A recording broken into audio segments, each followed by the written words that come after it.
Hello, good people. This is vk3sl, and we'll be starting our test transmission in about 10 minutes. In fact, I'll start with this. This is the Missa Flamenca by Paco Pena. It's a fantastic piece, and we'll let this ride for about 10 thereabouts, because there's still a few things happening here. So we'll follow on from this shortly. I'm vk3sl.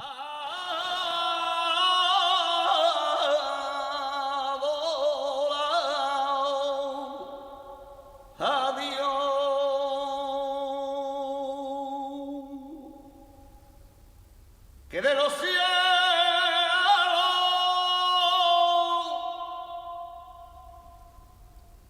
vino y se hizo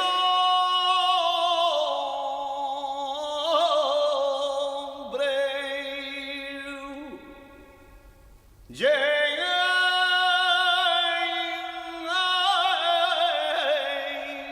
La cruz murió.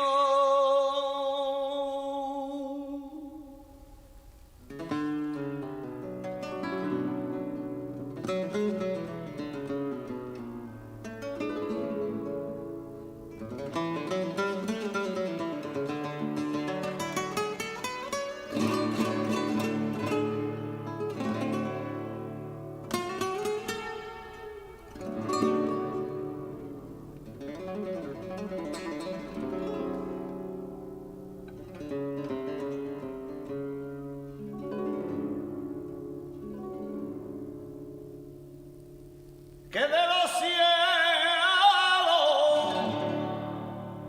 vino y se hizo hombre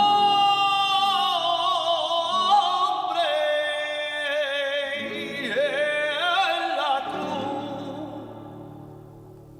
murió.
Señor, ten piedad.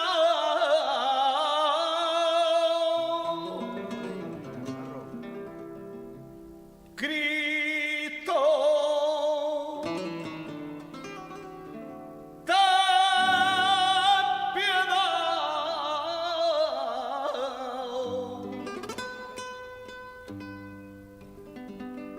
Cristo, ten piedad.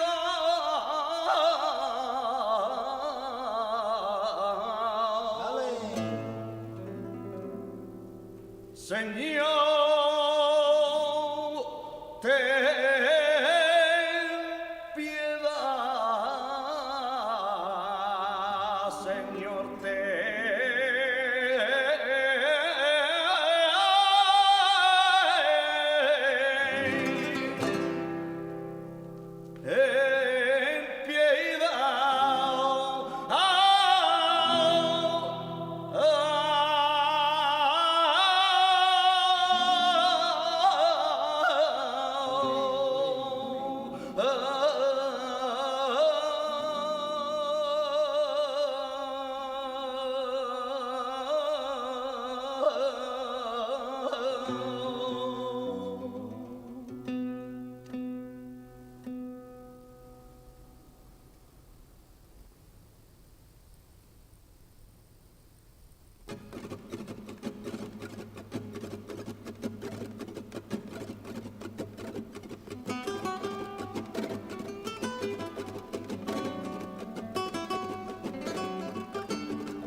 Señor Padre mío, Dios de la tierra y el cielo, tu gloria y tu nombre humildemente alabamos, todos te adoramos, te glorificamos, Señor Padre mío.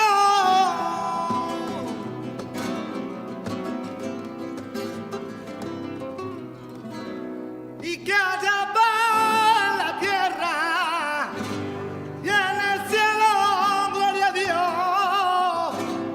Y que haya paz en la tierra, paz para todos los hombres que aman nuestro Señor. Reina la paz en la tierra.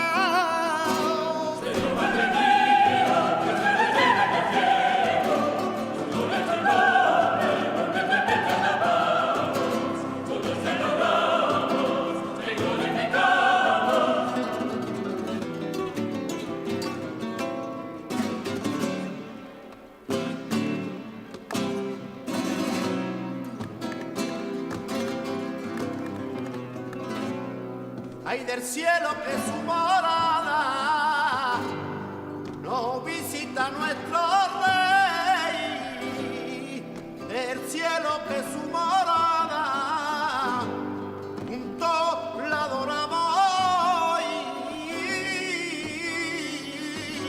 le pedimos su gracia, Jesucristo nuestro rey.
Okay, I think we're almost ready to go. I'm vk3sl and welcome to our test missions for today. A little bit of a later start today, and we heard Paco Pina and Missa Flamenca. Very enjoyable. It's wonderful I stuff, don't isn't think it? we've had much flamenco music. have we? No, we haven't. I was going through the CDs and I saw this there. We used to play this a lot in the 90s. I used to love this work. And, yeah. and I haven't played it for a long time. And so hearing a bit of that again evokes memories.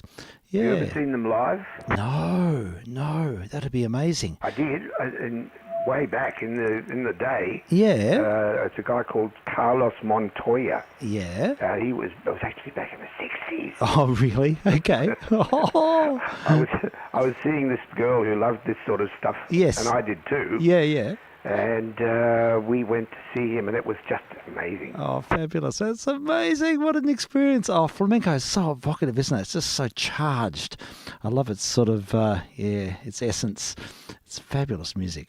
Certainly is. Yeah. Oh, that's great. That's great to hear. Back in the 60s, was that at the festival hall? Or was Yes, it? yes, it Yeah, was. right. Okay. No, sorry. It was at the town hall. Oh, really? Yeah. Oh, wow. Hey. Yeah. Would have been great. Festival hall was for fighting. Yeah. Well, Those days it was the stadium. sure. Festival was where the Beatles played, though, wasn't it? Yeah, oh, yeah. Yeah. Oh, you're quite right. Yeah, it wasn't always for fighting. No, in fact, I think the fighting might have stopped then. Yeah, for sure. It'd be Yay. the West Melbourne Stadium. Okay. Oh, no, that was another one. It's all right. Forget Okay, it. different venues. Yes. Okay, and so yes, it's been a big day at the well. It's been sort of recreational day because we've got Kate's dad staying with us at the moment. So Oh, okay. yeah, so that's all good. We're actually catching up with him, and he's been that's down for the performance of Bee's. Had her last performance of Chicago last night. Yes. And it went really well. It was great vibe, terrific thing. In fact, I can play you a little sample of Chicago. I got her endorsement for this. Oh, great. So this is just her Roxy song. It's just recorded by me with my binaural in-ear or hat headphones, Yes. and but we'll give her give this a go. And the balance is not great, but it gives you an idea of the vibe, and it was so much fun. So yeah, let's hear Roxy from Chicago. The name on everybody's lips is gonna be Roxy. The lady raking in the chips is gonna be Roxy.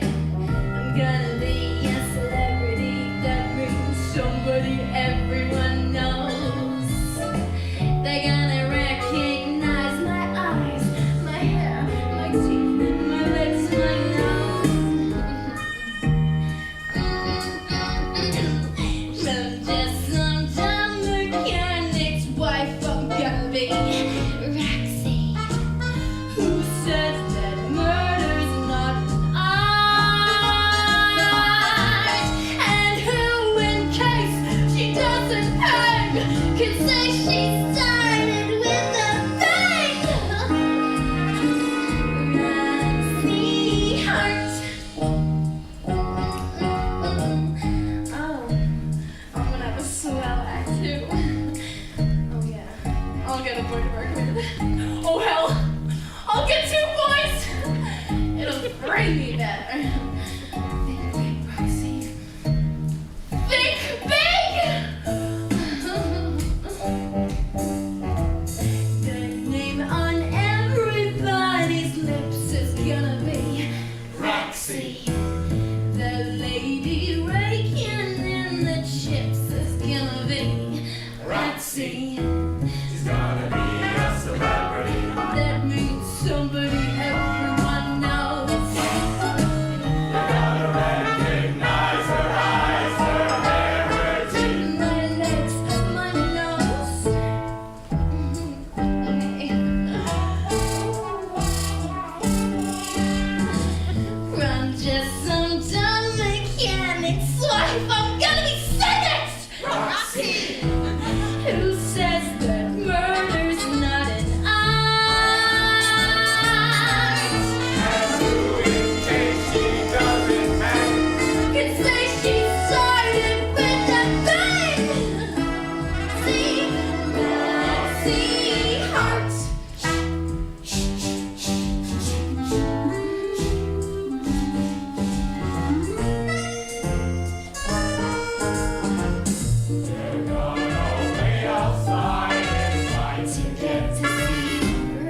Roxy.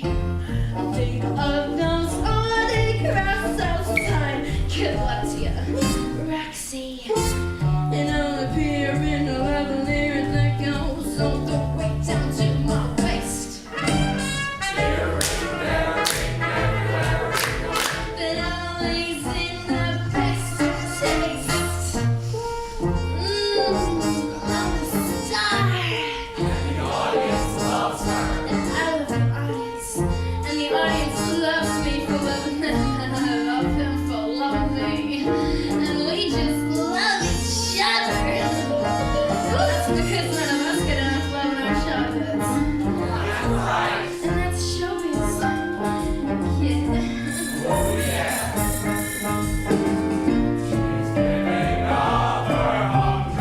Come get me, Roxy.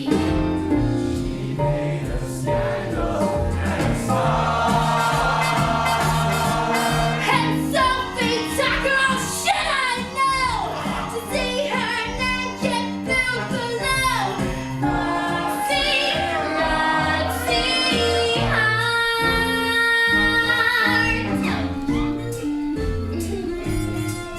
Those are my dancers.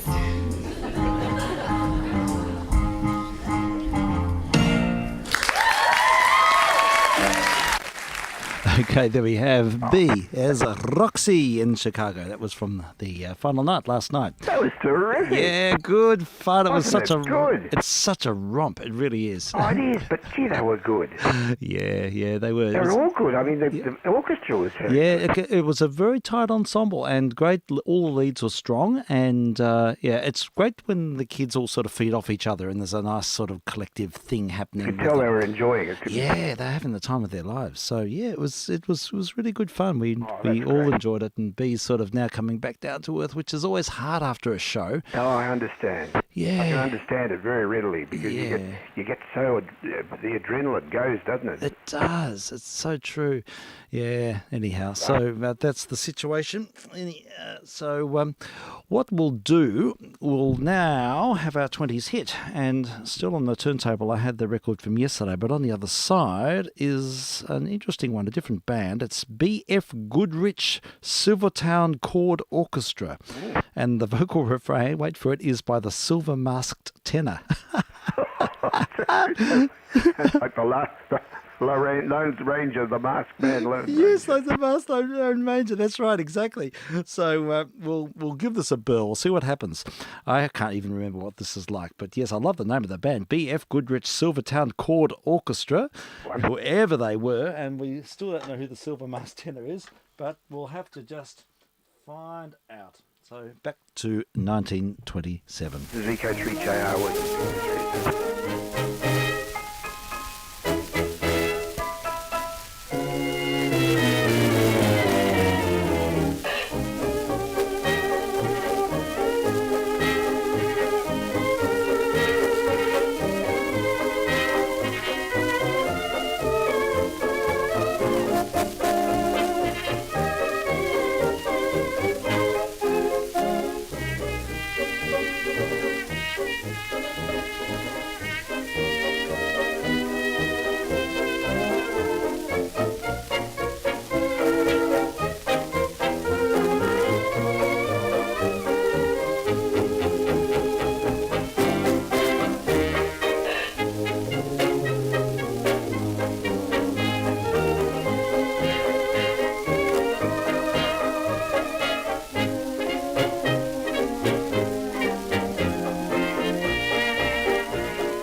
pretty presents all for you.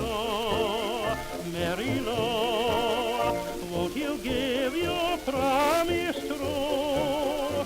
Why, for miles around they're waiting to start their celebrating when you say I do, Mary Lou.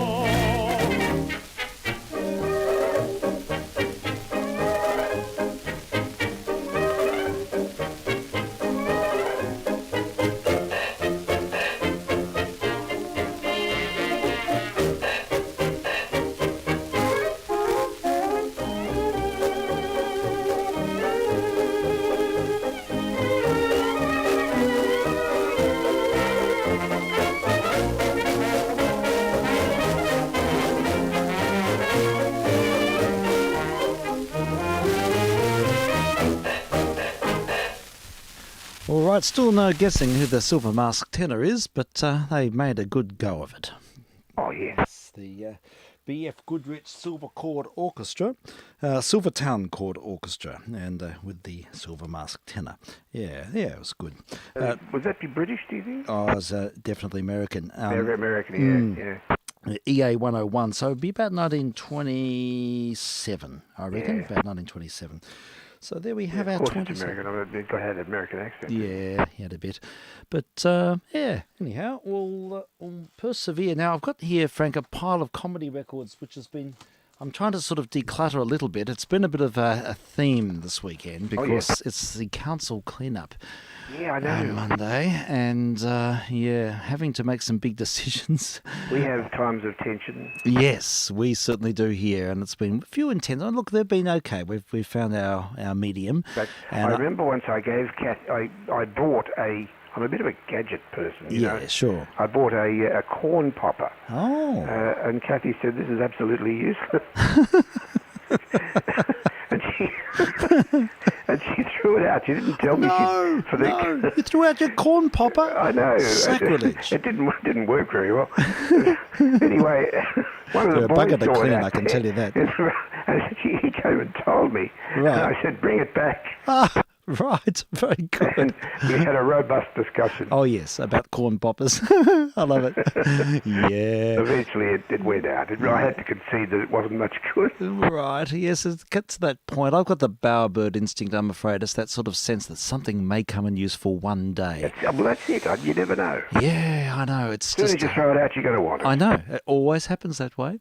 And so we decided we'd take some things in and put them onto Gumtree for 0 cents. Yeah, that's right. Well, I need to do that just to a good home. That's all I want. Just the thought of things being crushed up and destroyed just because, that's what You've happens. got room for them. Yeah, it just sort of it upsets my sense of, I don't know, there's a false sense of what material things mean really because we only use them for a very short time, part of their physical life. They have a sort of integrity, though, don't they? Yeah, they do, and I sort of like the thought of passing it on or giving it away, and so yes, that's been sort of the part of the expunging. equation. Yeah, the expungement.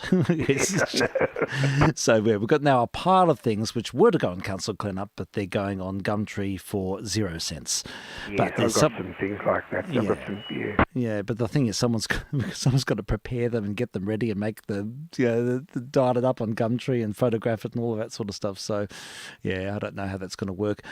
But I was very close to putting out a big crate full of square dance records.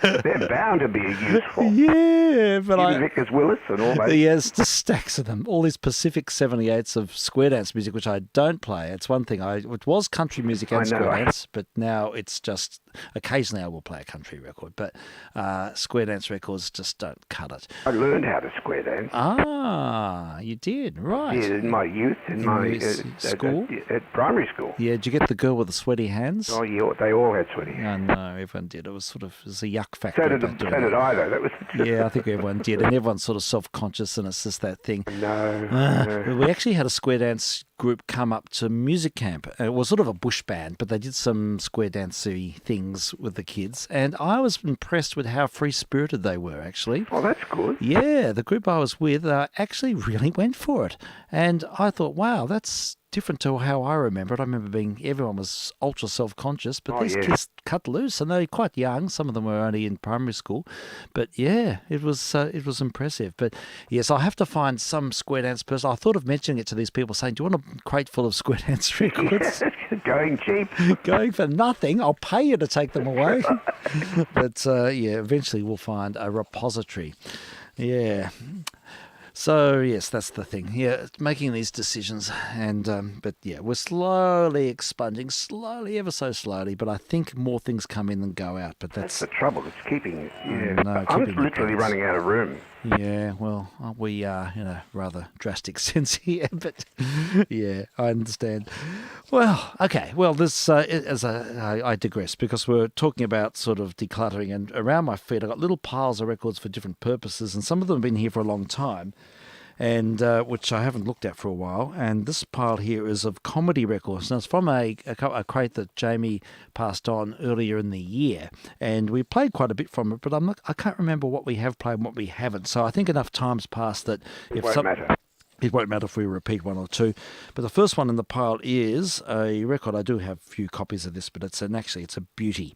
It's Ray Noble and his New Mayfair Orchestra, recorded in Britain in about 1933. And it doesn't have Al Bowley, I don't think. I can't remember who's singing on this, but it's a comedy foxtrot, and it's just full of spice, and it's got some rather outrageous lyrics. And it's two sides of a 10-inch record, and it's a Turkish delight. So Good. we'll Oh, see. yes. You'll I know it. Yeah. You probably remember it. And here we go. Are we in the groove? Yes, we are. I'm vk3sl. vk3jr.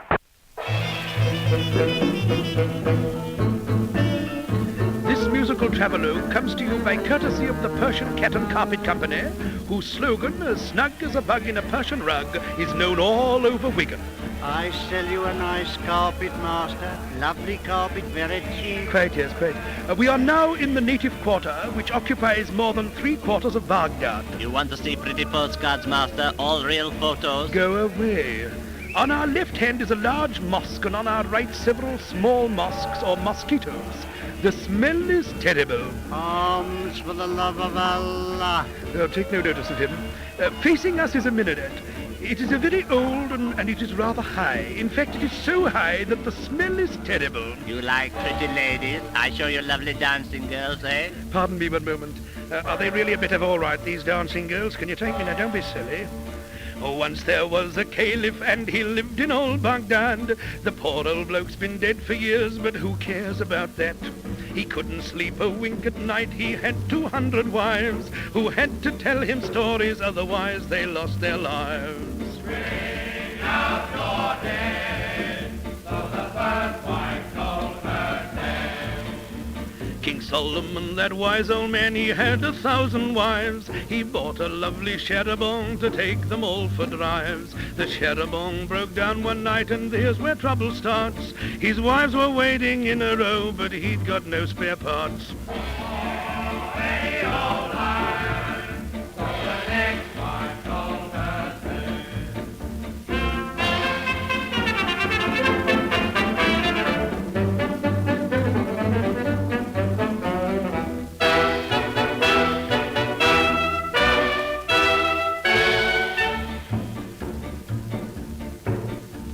Aladdin loved a princess whom they call Belle Troubadour, and though he loved her dearly, she loved Aladdin more. She opened wide the palace gates to let her drunken dad in, and who can blame her if by chance she sometimes let Aladdin?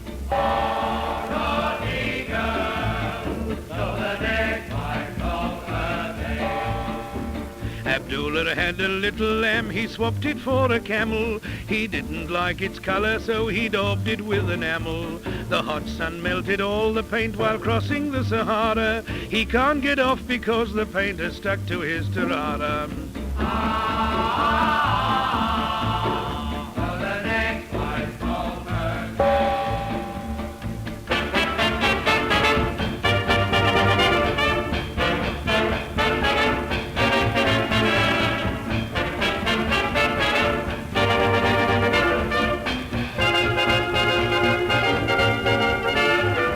Arms for the love of Allah.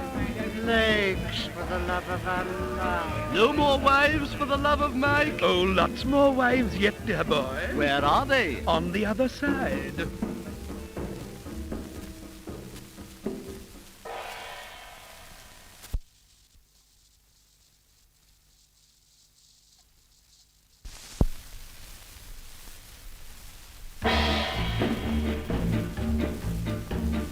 Here we are again.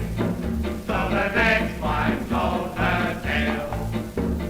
Once there was a plumber and he left behind his tools. He always had to do it, it was in the union rules. He fell into a cistern and when his mate returned, it took 3 years to get him out, what overtime he earned. Ya, ya, ya, ya. So the next wife told her tale. A young commercial traveller came to Baghdad one day. He climbed upon the harem walls to watch the girls at play. He promised to be good, but when the bathing girls appeared, he got so agitated that he fell and broke his word. We want hot dogs. So the next wife told her tale.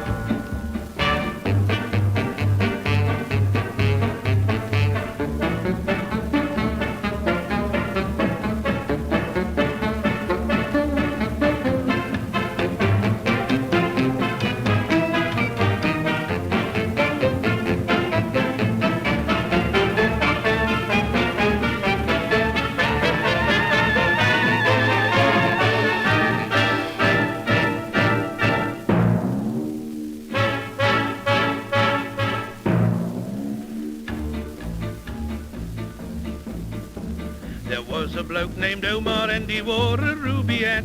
He lived on loaves of bread and thou, but who cares about that? I can't tell you when he was born, the only date that sticks. His will I am the conqueror, and that's 1066. Oh, no, no, no. So the next wife told her tale. Once there were two dancing girls who went about in gauze, and when they danced in cabarets they were enormous draws. The chief of police arrested them for showing too much zeal. He didn't mind the upper deck but couldn't stand the keel. Oh, hark at him, and we haven't got any more wine.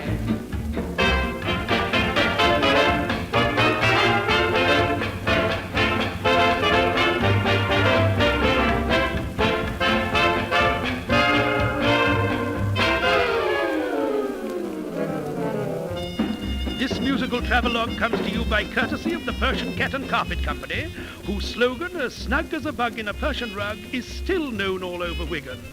In a few moments from the highest minaret, you will hear the muezzin calling the faithful to assemble.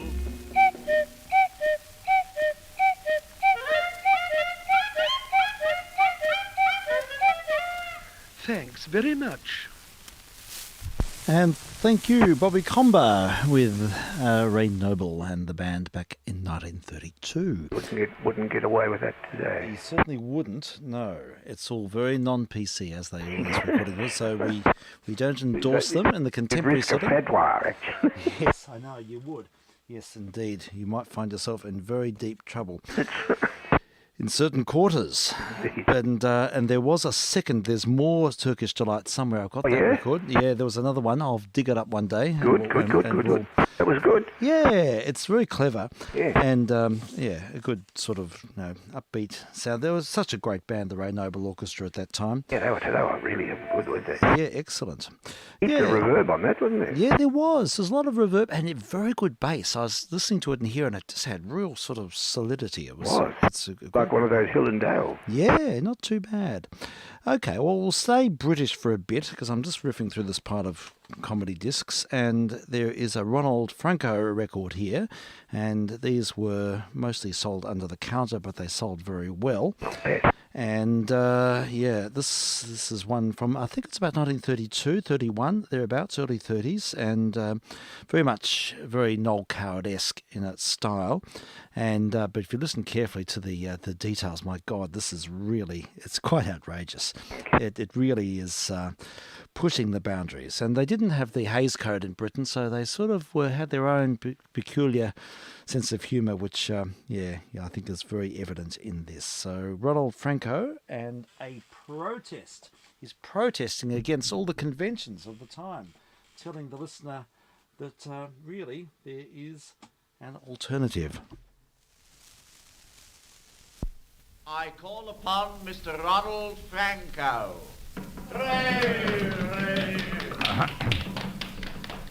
Ladies and gentlemen, I'm here today to protest against that type of stage performance, song and gramophone record which can be called suggestive. Sure you two will agree with me that the open way in which people today publicly discuss and sing about what nice folk only think about horribly in secret places or whisper luridly in private is having a terrible effect on Britain's young. A moment while I cough, please. Thank you. Not so long ago, young men and women hardly knew how they were born. Anyway, would never tell each other. Till the honeymoon. Even then they often had to guess. And what happy and innocent lives they led, or pretended to. If they were angry about anything, they used the word bother. I said bother. Now everybody uses the word you thought I said first. Oh, it's frightfully ghastly. Once, when a man proposed to a girl, she used to say, "You must ask my mother," and if the mother was a widow, he often did. Young people in those days didn't even know why they put the tomcat out at night, or kept the other kind in. How is it they all know about pussies now? What has perverted the young of today? I'll tell you. Yes, do. I'm just going to. Songs and patter of an indecent character to which they must listen. You may say that they need not listen to them. Ah, but how are they to know? A young girl may go into a music shop and say that she wants a 12-inch Dream of Delight and tell the man it's a record.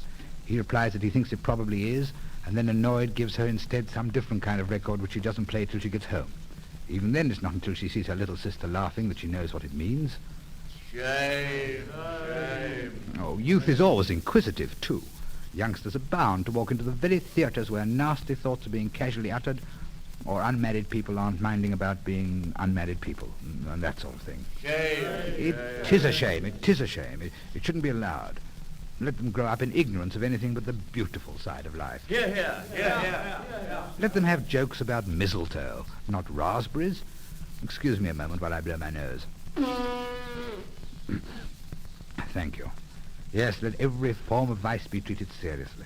And then perhaps we shall return to that happy, hypocritical state in which people didn't talk about things, but just did them. Oh, ladies and gentlemen, I do hope that what I have said encourages you, too, to protest against the uttered and written innuendos and obscenities which are undermining the purity and ignorance of our younger people and changing them from morbidly inquisitive prigs into free-thinking, frank, natural, healthy, and broad-minded individuals. Shame. Remember, please, that there are still a great number of girls so innocent that they think that hugging is a place in China. I thank you.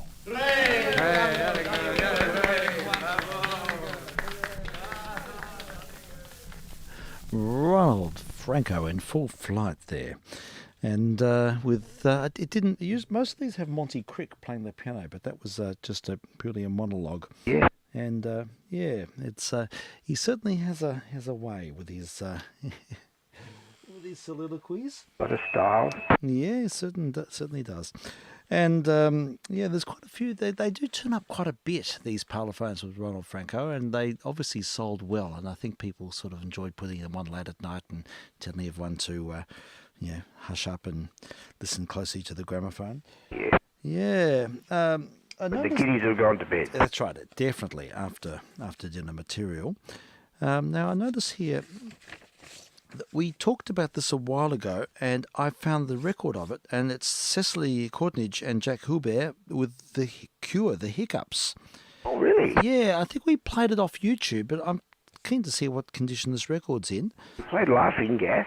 Oh, it was Laughing Gas, wasn't it? That's what we played. And we played, it was called Dinner Napkin. No, it was about dinner napkins. Yeah, that's right. Thank you for that. Yes, indeed, it was. It wasn't The Cure, so this is new. All right. Well, so we did have that insight into Cecily Courtnidge and Jack Hubert a few weeks back. So we'll continue with this recording, two sides of a 10-inch record, and it's called The Cure. Hiccups. And I'm quite fascinated by this. Let's find out. Hello, darling. I beg your pardon? I said hello, darling. John, you have been drinking. Oh, don't be absurd, Mary. I haven't had a drink all day. As a matter of fact, I've got a terrible attack of hiccups or something. What did you have for lunch? Just a cut off the joint. Oh, I cut off the joint. Oh, do be reasonable, Mary. It's indigestion or something. I don't believe it. Don't be ridiculous. Listen, I can say British Constitution, truly rural, anything like that.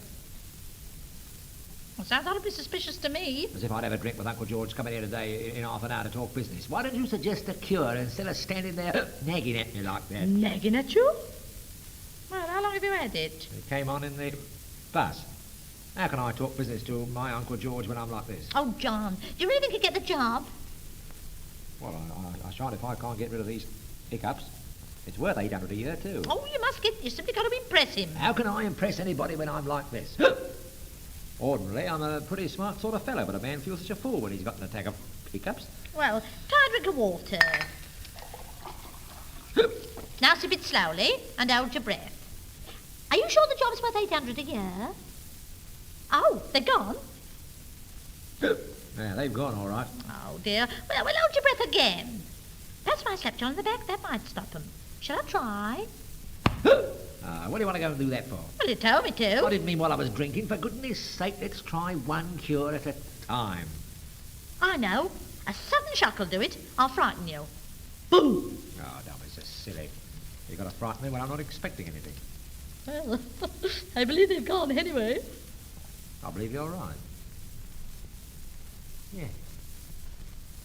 Oh, do hold your breath again. What's the good, I tell you? I held my breath in the bus until I nearly burst. Sugar. That's a good idea. Try a lump of sugar. Sugar by itself isn't any good. Put some vinegar on it. Oh, dear, I haven't got no vinegar. Well, Worcester sauce do. What you say? I didn't say anything, only... Oh, dear, oh, dear. Oh, John, do try and control yourself. Here's the sugar. Well, it won't do any good. Oh, don't eat it. It's poisoned. What do you mean, poisoned? I'm only trying to frighten you. Oh, don't be so soft. What's the matter with you? Well, it's cured you anyway. Oh, John, do stop it. Uncle George will be here in a minute. Oh, shall I ring up and put him off? No, don't do that. He may think I'm not keen on the job, and after all, 800 a year is 800 a year. Oh, there he is. Oh. Well, you'll have to see him, John, and hold your breath and perhaps he won't notice. How can I hold my breath and talk business at the same time? Oh, it's you, dear. Mary, do forgive me running in like this, but the kitchen's so thick. Oh, my dear, my husband's got the most frightful attack of hiccups. He does nothing else but hiccup all the time, and he's got the most important business interview. Really? Who is? My Uncle George. Really? What about? Oh, my dear Sarah, what does it matter what about? Do you know a cure for hiccups?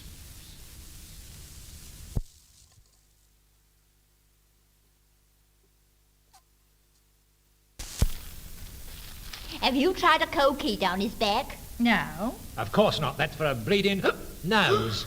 Really? Have you frightened him? Twice? Any good? Made him once. I'll frighten him in a minute. They've gone. Now, John, are you sure? Absolutely. Oh, Dear. I knew it. We'll never get rid of them there hiccups till we find a proper cure. Have you tried sipping water? Oh, of course. Backwards? Now, how can you sip water backwards? I'll show you. Come here. Now put your fingers in your ears. Now lean over the glass and drink out of the other side. How can I? Oh, do as you're told, John. Lean over. Keep your fingers in your ears. Now, go on sipping till you can't sip any more. But I can't. The glass isn't full enough. Oh, listen to your fool. Now sip. Oh, dear. Did that frighten you? Oh, I should say it did. Well, they've gone. Listen. Oh, dear, oh, dear. It's all very well, but you're shattering my nerves instead of curing my hiccups. Anybody at home? There's my husband. He's sure to have a good idea. Well, I must say I hope so. Come in, Albert. John has got hiccups, and in a minute he has to see his uncle about a job. Millions of pounds in it. He can't talk for hiccuping. Yeah, do you know of a cure? Which uncle is it, John? My Uncle George. Oh, what does it matter which uncle it is? Can you cure him? Course I can. Well, carry on. Here, try sipping water. Oh, backwards and frontwards. Oh, hold your breath. I've held my breath, been slapped on the back. I've been frightened in 3 different places. Still they come. I know. What you want is a jolly good laugh, see? Laughing's a sure cure. They'll make me laugh. I'll tell you a funny story. Oh, Mr. Parrot, I do adore your funny stories. You really are the most amusing man. All right, Mary, all right, Mary. Take it easy, take it easy, take it easy. Is he entertaining you or curing me? Live and let live. Ah, this'll make you all laugh, this will. It's a conundrum, see? Now, ready? Now, what did Neptune say when all the seas dried up? Oh, dear, don't take no notice of him. I'll have to answer for him. Well, now, listen. What did Neptune say when all the seas dried up? I haven't a notion. Haven't a what? Haven't a notion. A notion. An ocean, see? Oh, God.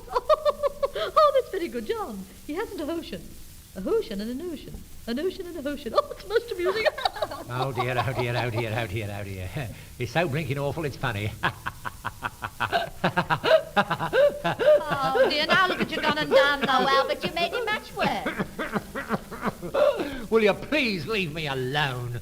I've heard a man died of exhaustion through less than this. I got a scheme. Reading, that's the thing. If you read, you must control the diaphragm. Hiccups come from the diaphragm. Yeah, read something out of the paper. Want anything? Yes. All right. A petition was filed in the bankruptcy court today which caused a sensation in the city. The sudden failure of Mr. George Barker, the well-known merchant, came as a surprise even to his most intimate friends. Uncle George. Uncle George. Oh. Bankrupt. Ruined.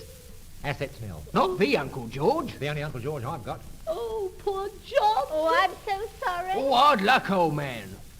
Well, there's one good thing about it. What? It's cured my hiccups. Oh, no, it ain't. That was actually really clever. I was impressed by that. I think they're wonderful. They've got a beautiful synergy. I like the way they have it. There's sort of an inherent rhythm, especially with British comedy. Yeah, they're all very good actors, you know. They are, and I mean it's all stylized, of course, and everything. But I love the way there is a sort of a rhythm in their approach to, you know, you can almost put a pulse to it. Yeah. Yeah, and it's very, in that sense, it's very musical. It just sort of has a lovely sort of flow. But yeah, I do like that style of that English comedy from that time. It's very, very approachable. Yeah, Cecily Courtnidge and Jack Hubert from, I don't know, probably early 1930s. It's quite old. Yeah. And definitely pre-war. Okay, well, there's a few English records in this batch, and the next one I won't need to announce, really, because it will certainly speak for itself. The only clue I'll give, it is produced or written by a certain Mr. Milligan.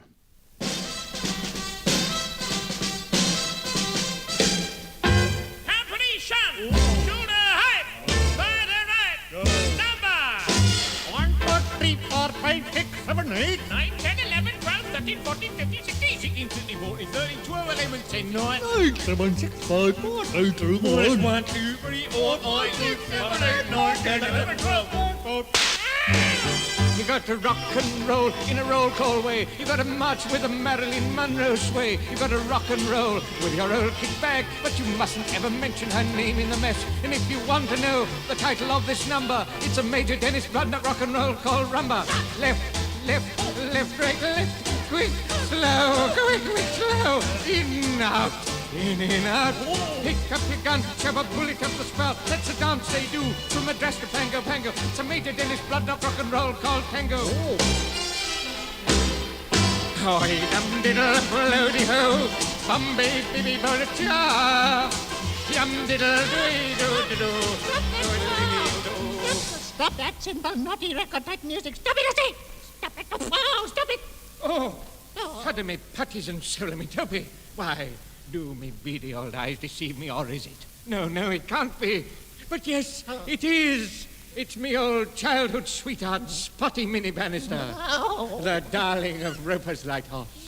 Oh, Bless my soul, madam. Oh, what are you doing here? Nothing catching, I hope. I just came to put my bag full of money in the bank. Money? Money?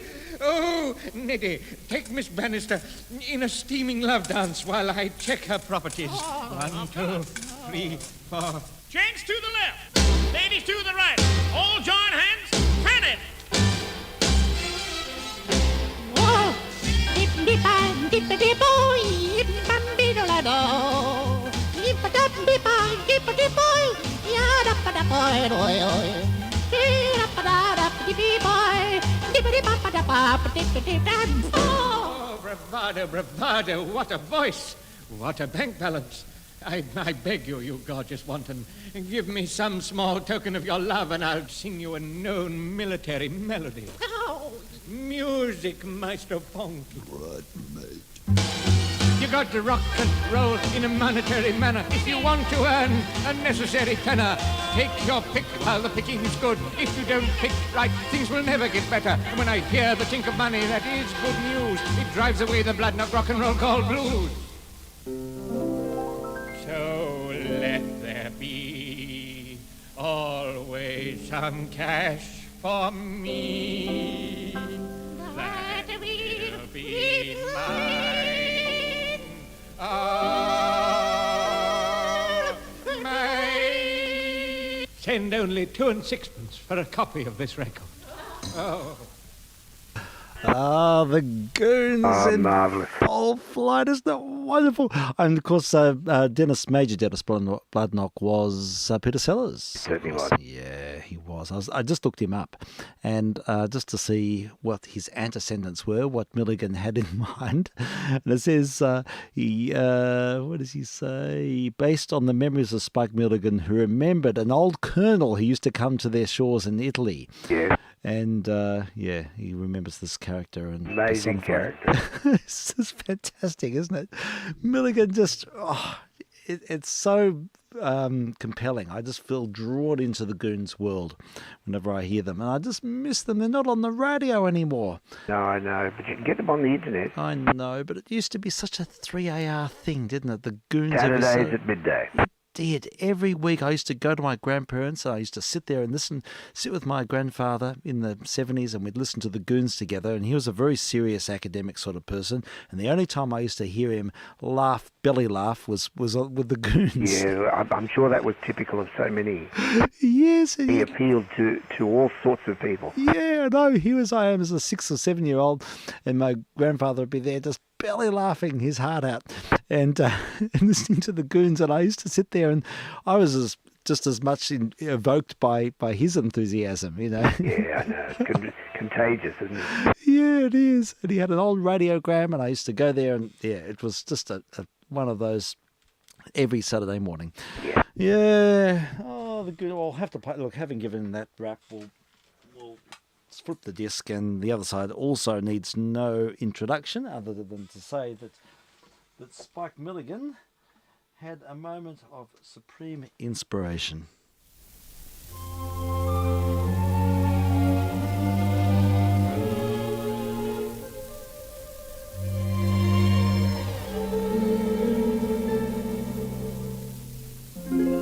There's a song that I recall my mother sang to me. She sang it as she tucked me in when I was 93.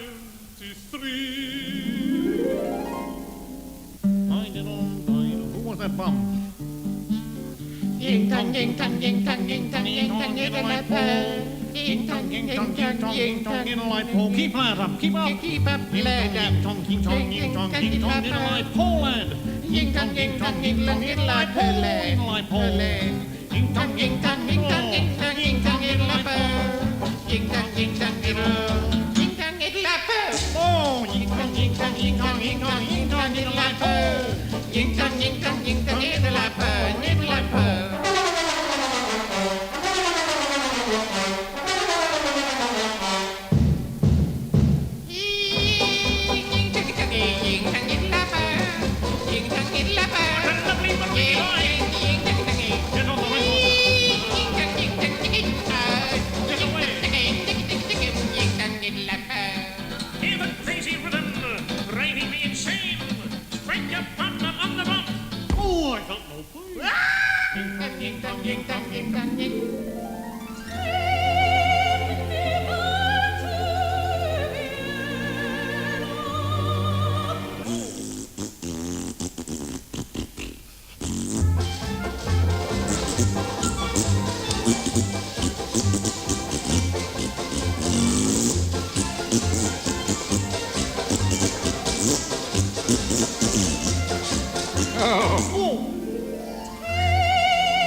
ying tong, ying tong, ying tong, ying tong, it'll have one. She going, lad.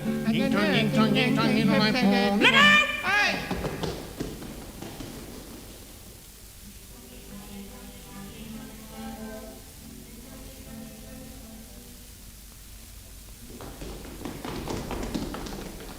Ying tong.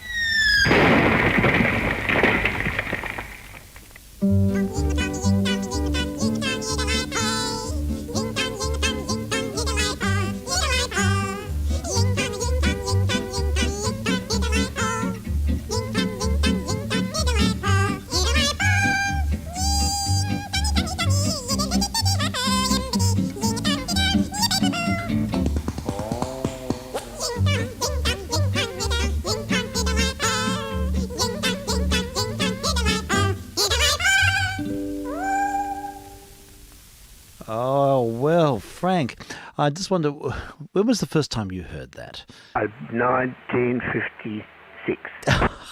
Fantastic. You heard it close to the time it came out. Yes, I did. Oh, Frank, that's fantastic. I could say 1970, probably 72 or 73 would have been the first time, because my father had it in his record collection. Yeah, I loved it. That's so wonderful. I love the goons.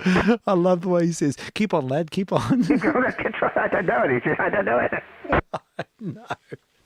The woman Yeah. was called Pat Ridgway, I Oh, think. really? And Is that I who it think was? Milligan married her. Is that right? One point. Okay. Right. Okay. I wasn't aware of that at all. I was wondering who it that's was. right. Yeah. I mean, yes. You get a credit on the label? She doesn't. It's a 78. It's must be one of the later 78s. And it just says The Goons, nothing else, no other credits. Okay. Yeah, so she must have been a credited goon. Yes, that's right.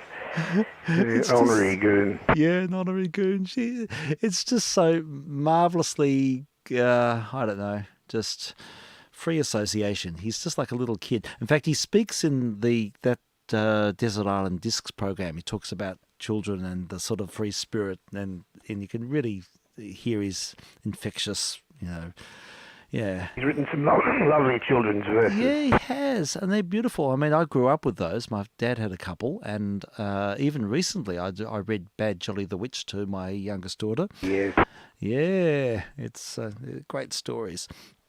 Yeah. Oh, well, how to follow on from that? We'll have to cross to America now and hear some Stan Freberg. And there's quite a few of his records in this pile. Yes, please. Yeah. Now, we've played St. George and the Dragnet quite a few times, but the other side of that Capitol record is Little Blue Riding Hood. That's very funny, too. Which is also really good. So we'll play that now. And, yes, whoops, I've just dropped something. Oh, it's all right. We'll survive. And, oh, this is very warped, this record. It's seen better days, but I think we'll get there.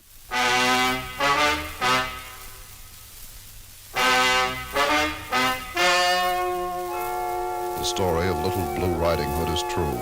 Only the color has been changed to prevent an investigation.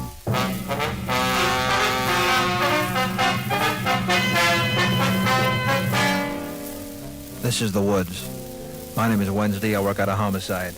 Monday, February the 2nd, 10:22 a.m. Bumped into Chicken Lickin'. Told me the sky was falling.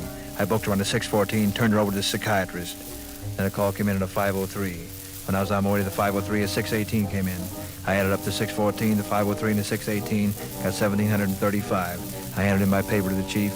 He corrected it, gave me 100%, patted me on the head, told me I was a good cop. 11:45 a.m. it happened. I saw a little girl in a blue hood carrying a basket. I stopped to question her. Pardon me, ma'am. Could I talk to you for just a minute, ma'am? What about? Nothing much, ma'am. Just want to ask you a few questions, ma'am. What's your name? Little Blue Riding Hood. Where are you going, ma'am? Grandma's house. Yes, ma'am. What do you got in the basket? What are you trying to say? I got something in the basket I shouldn't have? No, ma'am, I didn't say that. Then why are you asking me all these questions for? Just routine, ma'am. We just want to get the facts. May I have a look in that basket, ma'am? Be my guest. Let's see. Sawed-off shotgun, knife, bludgeon, box of dum-dum shells. Nothing suspicious here. All right, ma'am, we may want to talk to you later, so don't leave the woods. She skipped on down the path. but she didn't know I'd seen the concealed compartment in the basket. In it, what I'd suspected all along, goodies. My job, get to Grandma's before she did. I took a shortcut through the strawberry patch. It was sort of a strawberry shortcut. I walked up to the cottage, rang the bell. Come in, dear. Okay, Grandma, it's a raid. A raid? Why, I'm just a peace-loving old lady. You've got the wrong grandma. Yes, ma'am. We just want to get the facts. Where'd you get that bump on your head? The sky fell on me this morning.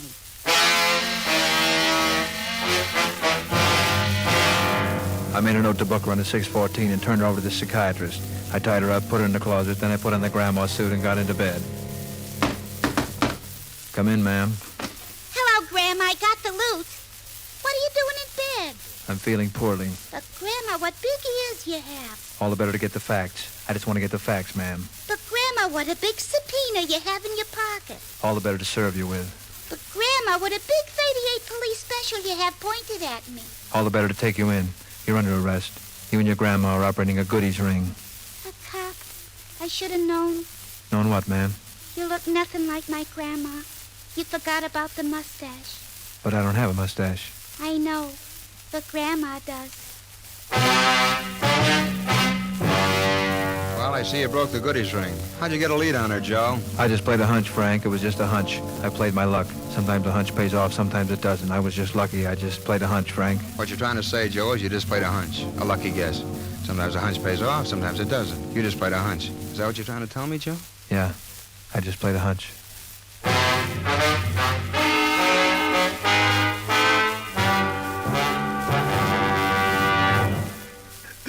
That I played a hunch thing. It gets me every time. It's so funny, isn't it? Just the way he just. Oh, it's so formulaic. He used to carry on like that in the real. It's just so totally formulaic. It's to the point of just complete caricature. It's fabulous. Yeah. It's so good. Great stuff. Yeah, and Stan Freberg was only in his early 20s when he made those. Very early, yes. Yeah, so right at the start of his career. Oh, that's brilliant stuff. Now, this next record is not. You can tell me what side you'd like. There's one is Past the Udder Under, Past the Udder Udder.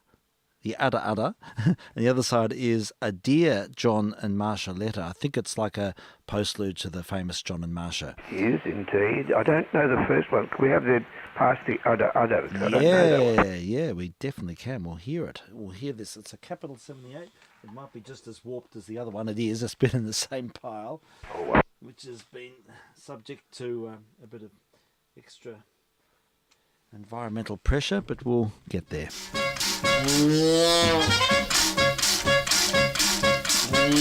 Oh, they grow things mighty big down in Kentucky, but there's nothing in that state can quite compare to a cow that we once had us, and the name of her was Gladys. Boy, you should have seen the neighbors stand and stare.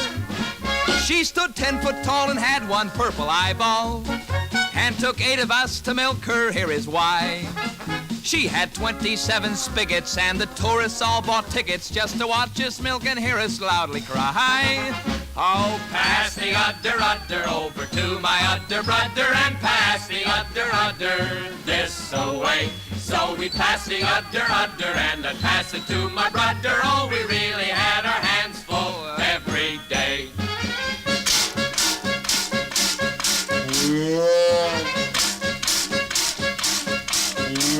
We created quite a spectacle, I'll grant you, but we milked her just as pretty as you please. And while people said how funny, we raked in enough darn money to go out and order ermine BVDs. Father turned her on her back one Sunday morning. Gladys said, I'm upside down, now what's the gag? Well, the reason why, said Pop, is so the cream will be on top. Gosh, the cow said, in that case, it's in the bag.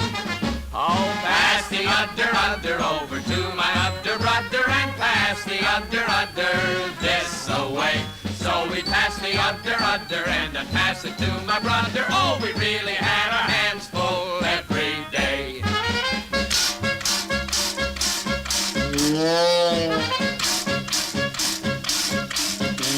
Now our Gladys was a star in cattle circles, though she couldn't read or write her name in full. You would think she'd been to college, although she herself acknowledged that she gained her fame entirely by pull. Oh, she said to us one cold and wintry morning, she said, milking is the thing I dearly love. But when I get a cold, it lingers, and I can't stand icy fingers, so go on back in the house and get your gloves. Oh, pass the udder over to my udder brother, and pass the udder this away. So we pass the udder and then pass it to my brother. Oh, we really had our hands full every day. Stan Freberg, back in the early 1950s, or mid-1950s probably. And, yeah. Yeah, it was good. Yeah, it was. It's one I hadn't heard before, actually. I don't think I'd ever heard that before. And he's so in your face, isn't he? Absolutely. He's just got that sort of...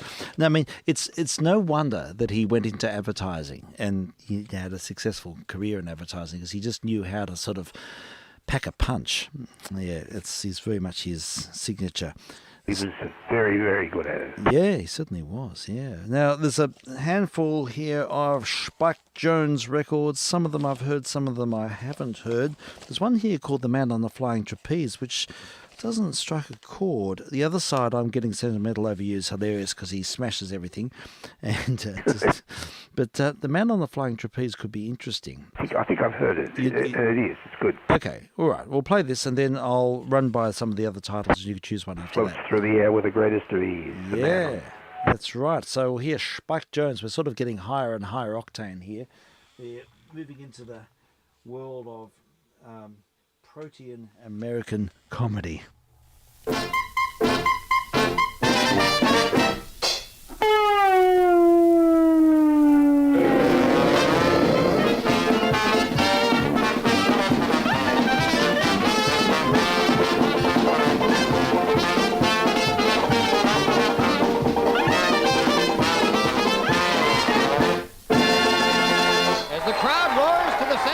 Steps our fractured baritone. Are you in voice, Winstead? I believe I am in voice. Professor?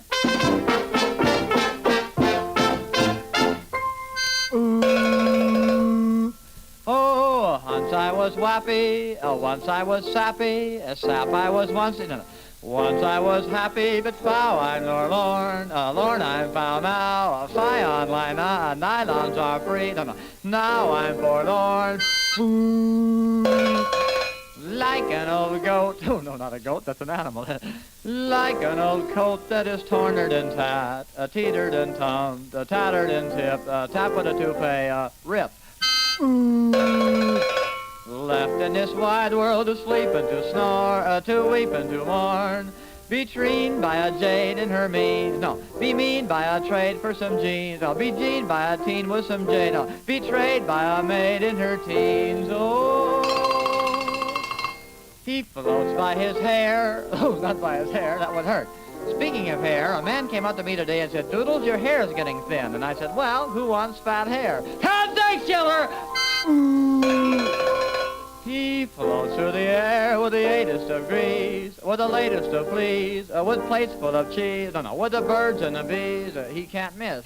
The manning young dare, the daring young mare, he's not a horse, that's silly, he'd break his neck. The fanning young Dan, the danning young fat, he's an awful old ham, he's a young fellow about my age. You know, a funny thing happened, a man came out to me, Doodles, did you leave home? I said, I left home. He said, did you put the cat out? I said, I didn't know he was on fire. The killer! The daring young man on the flapping trapeze, a treasing tri-flaps, a trying flip-flip, a flipping tri-pump, a fapping horizontal bar. His gradations are his actions are horrible, no, he's very good. All girls he doth please, but my love he hath loathen a stay. No, the doves in the hayloft away, no, I'm on the road to Mandalay, no, hey, no. Did you hear about the owl who married a goat? They had a hootenanny. The killer! He's a man on the flying trapeze.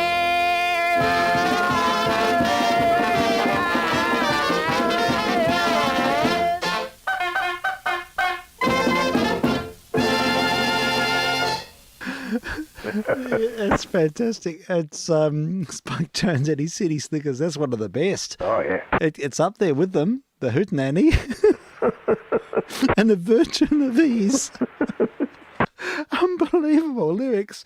It's so clever. He's just so on the front foot. He's just sort of, it's pun ping pong, isn't it? Yeah. Oh, brilliant stuff. Spike Jones and his City Slickers. And the other side is I'm Getting Sentimental. What else we got here? We've got a few records. My Old Flame, I Kiss Your Hand, Madame, which is also full of explosions. And Knock Knock, I can't recall that one. McNamara's Band. And then there's the Hawaiian War Chant and that old Black Magic. What do you reckon, Frank? We could play a couple. At My Old Flame. My Old Flame. Got explosions, I think. Yes, I think it has. My Old Flame. Yes, here it is. Yes, My Old Flame. Out of the bag. This guy goes mad. Yeah, I think everything happens. It always happens with Spike Action. Jones and his wacky City Slickers.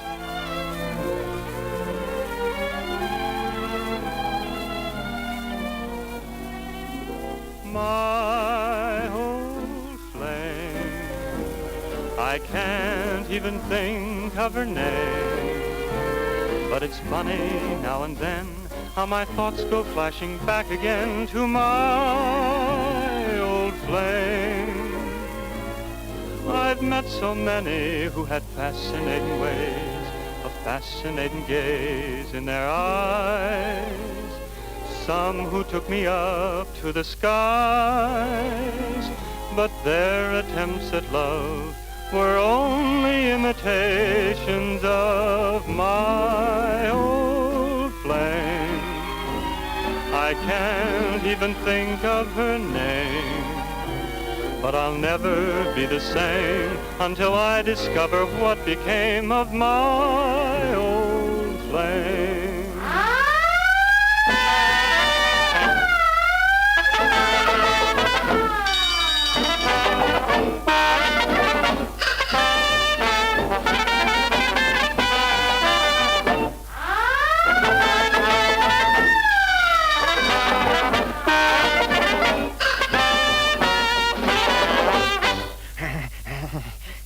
My old flame.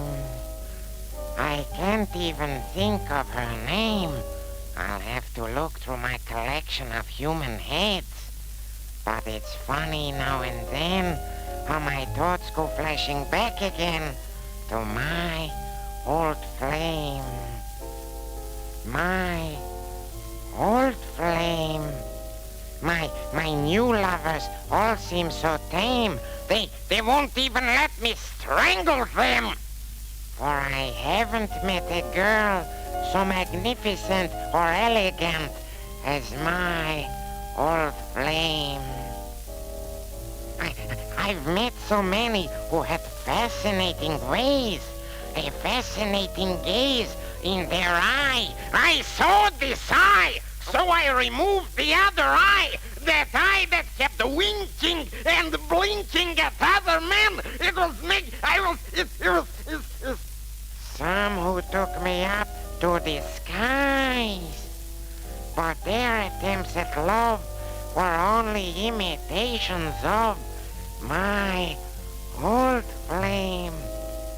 I can't even think of her name. Wait, what was her name? Doris, Laura, Chloe, Manny, Mo, Jack. No, it couldn't have been Mo. I can't stand it, I tell you. This is driving me sane. She would always treat me mean, so I poured a can of gasoline and struck a match to my old flame.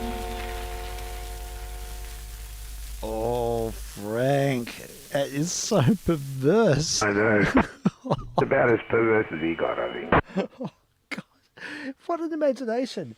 How do they come up with these crazy ideas? It's just beyond them anything. It's just completely beyond I remember I heard this when I was a little kid, and I was a bit frightened, actually. Yeah, well, it's sort of, yeah. Weird character. Yeah, very much I didn't so. really get the humour of it at all. No. And I thought, God, he's poured petrol on it, he's set fire to it. I know, it's really troubling, isn't Nightmare material. It is nightmare material. It's sort of sardonic. It's weird. Oh, my God. Do we have Matt Namara's band? I don't think I've heard that. Certainly we can. Absolutely. We'll run with that. McNamara's band, the other side is Knock Knock. And I don't think I've heard this. I can't recall hearing this at all. And any other details? Vocal refrain by F.W. Harper and the 4/5. Bing Crosby had the big recording on it. Yeah, he did. I remember With the hearing... Jesters. Yeah, with the Jesters, yes. See, that was a great record, actually. It was. So this is evidently a parody. But let's have a listen. I'm vk3sl.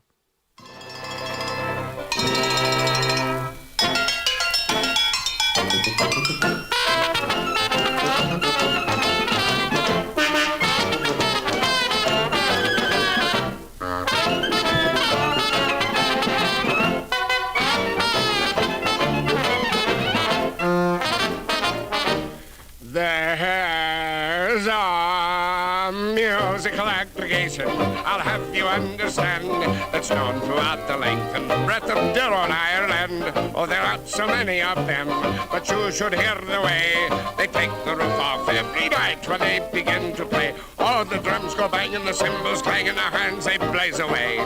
McCarthy, Tootsie, all bassoon, and Kelly the pipes does play.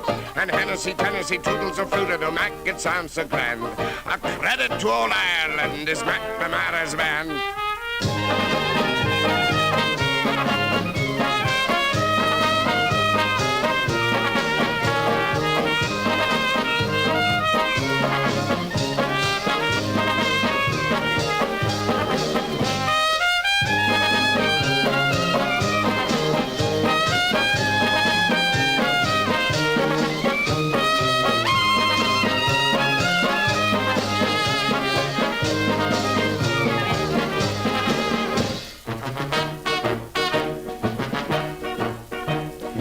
Lately, Max upset he heard a record by a band called the City Slickers, and Mac can't understand where the terrible noises come from when the band begins to play. But now when Mac and the boys begin, it's sure to sound this way.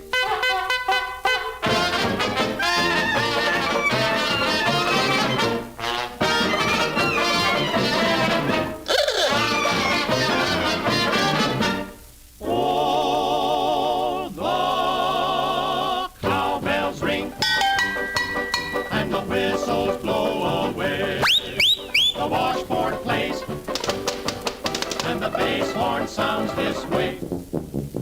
Pistol shot helps a lot, and to Mac it sounds just grand. But since they copied Spike's recording, now Ireland is deporting all of McNamara's band.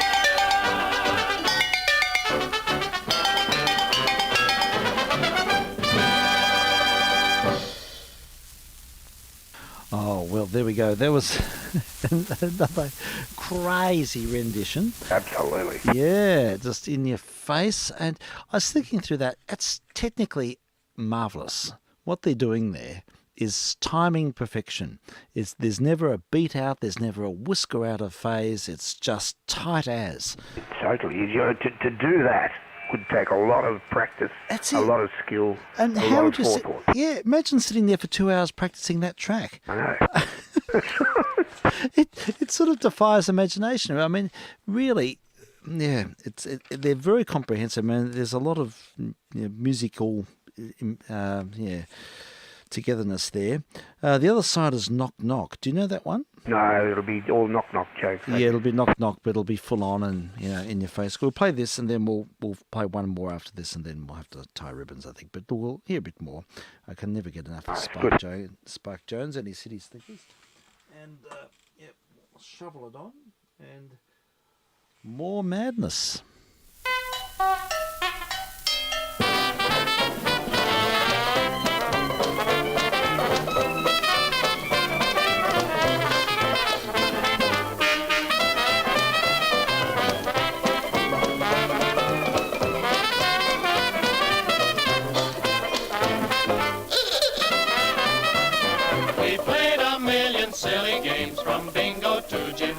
money. But if you're good at puns on names, you'll find that this one's funny. So when you next have company or folks start dropping in for tea, just say who's there and then prepare to learn a thing or three. Knock, knock, who's there? Sarah, Sarah who? Sarah doctor in the house. Knock, knock, who's there? Emma, Emma who? Emma gonna have trouble with you. If you know how puns are made, then you know how this is played. On your mark, get set to go. Knock, knock, knock, that's the phrase. Knock, knock, who's there? Hiram, Hiram who? How am I doing? Hey, hey. Who's there? Ella. Ella who? Ella, what for Christmas is my two front teeth? Knock, knock. Who's there? Ray. Ray who? Racing with the moon. If you know how puns are made, then you know how this is played. On your mark, get set to go. Knock, knock, knock. That's the phrase. Knock, knock. Who's there? Don. Don who? Don be half safe. Knock, knock. Who's there? Vera. Vera who? Vera, you old bat. Knock, knock. Who's there? Hugh. You who? Hoo-hoo to you too. If you know how puns are made, then you know how this is played. On your mark, get set to go. Knock, knock, knock. That's the phrase. Knock, knock. Who's there? Toby. Toby who? To be or not to be, that is the question. Knock, knock. Who's there? Aloysius. Aloysius who? Aloysius did stop swinging his silly guitar. Knock, knock. Who's there? Alice. Alice who? Alice MFT. If you know how puns are made, then you know how this is played. On your mark, get set to go. Knock, knock, knock. That's the phrase. Knock, knock. Who's there? Horace. Horace who? Horace. And there they go. It's toupee going on ahead. Long underwear has fallen down behind, and toothpaste is being squeezed out on the rails. Toothpaste squeezed on the rails. With a little bit of Beetle bomb at the end there. Yes. Yes, there we go. Oh, well, there's a little bit of an indulgence hearing all of those Spike Jones records. Yeah, can't get enough of them. They're amazing. Classic Sunday. Yeah, we'll dig up that recording from Mr. A of it's one of the very first stereo recordings ever made in Australia using a custom Bayer machine, and he recorded Spike Jones in 1955 when he came out. Oh, wow. And he sent me the dubbing of it, so it's here, and we can probably play it one night, make it a special feature. I think it was recorded. Oh, where was it? One of the big venues. Might have been the Palais. I think it might have been the Palais or something. But that would be really worthy. Yeah. Sorry, hold on. It's amazing. Yeah. So that's here somewhere. So we'll see if we can find that recording. He had a show, I think, a radio show. Yeah. There's examples of that online, and interestingly, he also had a sweet band. That he sort of felt that people weren't taking him seriously, and I wonder why. And yes, I think he lamented that fact. I think he'd sort of self-caricatured so much that it was sort of... That's true, he couldn't get out of the typecast. He couldn't, and he did have a sweet band, and it didn't meet with much success because people expected it to explode into some sort of... hijinks. It's a big ask to be doing two opposites and succeed in both of them. Yeah, I think so. But there's some footage online, and he's completely manic. He's running around all the percussion instruments, all set up at the front of the band, and just doing it in real time. It's extraordinary. Yeah. The memory involved, and just the keeping the pace, and he employed excellent musicians, some of the very top players, as you can hear. It's just certainly. You'd have to be. Yeah, but I think he must have paid them well. Yeah. Well, look, I'll wind up with. Actually, I might wind up with the blood donor because I've got that here too. Oh, I love the blood donor. Yeah, I'll cue that up, and we're going out for dinners at 7:30 tonight, so I've got a little bit more time on my that's hands. great. I think that's at least as good as the ham. Oh, look, it's wonderful. It's just so funny. It's just brilliant. But before doing that, I'll play a recording in the same pile of Al Jasbo Collins, and we'll devote this one to Mr. Stu because I know he's a fan. And Al Jasbo is just the world's best DJ. He's just so cool. He's just refrigerating. Out there, isn't he? Yeah, he really is. So we've got the discovery of America or the invention of the aeroplane. What would you like to hear? I would say the invention of the aeroplane. Okay, we'll play that. And then while doing that, I'll cue up the blood donor. So we'll do our finals after this record. I'll just slap it on and we'll have a listen to Al Jasbo Collins.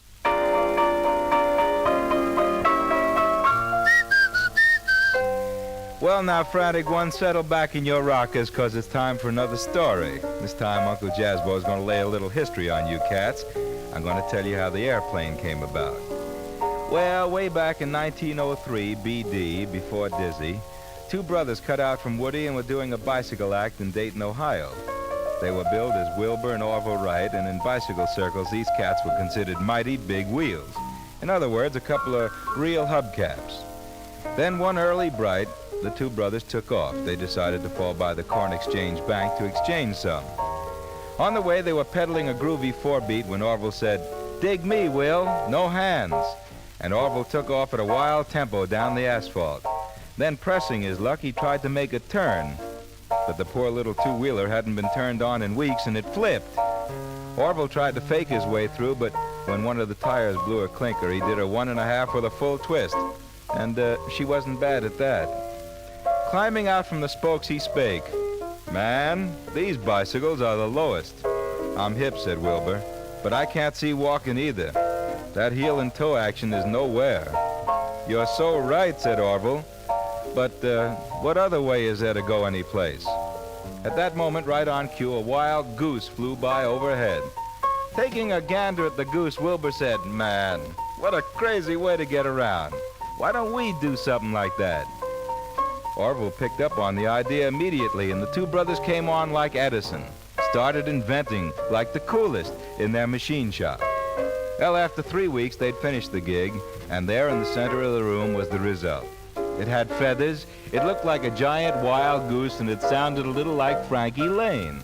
But after repeated tests, the brothers discovered that they had goofed because it wouldn't fly. The very best they could get from it were a couple eggs now and then. Well, for the second experiment, Orville came up with a weirdo. They borrowed a crazy cap with a propeller on it from a passing boy, and Orville cleverly installed a motor in the hat to turn the propeller. To test his brainchild, he tried the hat on Wilbur for size and started the engine. And quickly, Wilbur's head rose into the air. But as his feet were still on the ground, this proved to be quite a drag, so experiment 2 was put in the Get Lost file. Well, it was the third try that made the history books for Wilbur and Orville. They decided to make it to Kitty Hawk because they heard the breeze there was the most. They were hoping that maybe the breeze would hit the wings and move the ship and bring the moolah back to them. So Orville wheeled out their wild contraption and Wilbur juiced up the tank. But after a few tries, that gizmo wouldn't get off the ground. So they poured some more juice, and they tried, and they made with the juice again, and they tried again, but nothing. Well, finally, Orville, trying the hardest, putt-putted down the field once more, and Wilbur yelled at him, "Hey, Dad, how about some more juice?" And then from Orville came the now immortal words. He said, "Save it, man, I'm flying." And flying he was, chums. Flying he was.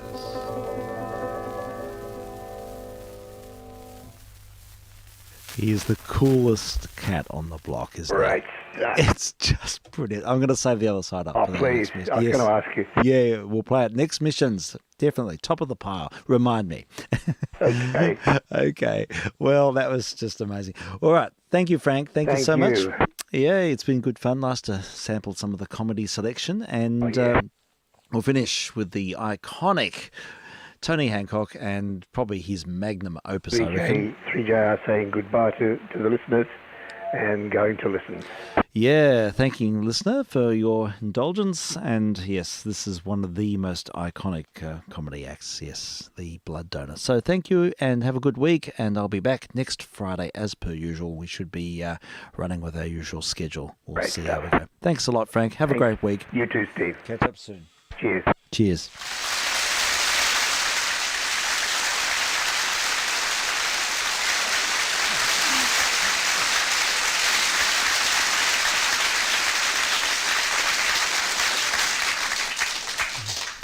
Good afternoon, sir. Good afternoon, nurse. I've come in answer to your advert on the wall next to the Eagle Laundry in Pelham Road. An advert? Pelham Road? Yes, your poster. You must have seen it. There's a nurse pointing at you, a Red Cross lady, actually, I believe, with a moustache and a beard. Well, penciled in, of course. You must know it. It's one of yours. It's next to Chamberlain Must Go, just above the cricket stumps. It says, your blood can save a life. Oh, I see. You wish to become a blood donor. I certainly do. I've been thinking about this for a long time. No man is an island, young lady. To do one unselfish act with no thought of profit or gain is the duty of every human being. Something for the benefit of the country as a whole. What should it be, I thought? Become a blood donor or join the Young Conservatives? But as I'm not looking for a wife and I can't play table tennis, here I am. A body full of good British blood and raring to go. Yes, quite. Well, now, would you sit down and I'll just take a few particulars? May I have your name? Yes, Hancock, Anthony Hancock. Twice candidate for the County Council elections, defeated. Honsec, British Legion, Earls Court branch, treasurer of the darts team and the outings committee. Yes, I only want the Yeah, well, name. we're going to Margate this year by boat. If there's any young nurses like yourself, who'd care to join us, we'd be more than happy to accommodate you. No funny business, you know. Yes, I mean, thank it'll be you. all on the up and up. I'll bear it in mind. Yes. Now, date of birth? Yes. Yes, shall we say the 12th of May, I always remember the 12th of May. It's Coronation Day, you know, 1936. You're only 25. No, the coronation was in 1936. I was born a little before that in is all this really necessary? Yes. Yes, I'm afraid so. The 12th of May. Yes, I always remember that. The coronation. We all got a day off at our school, did you? Oh. And we got a cup and a saucer in a box and a bar of soap. Very good. I've still got that. And a spoon for the Silver Jubilee and a biscuit tin with their pictures on. How old are you? 35. Thank you. Nationality? Ah, you've got nothing to worry about there.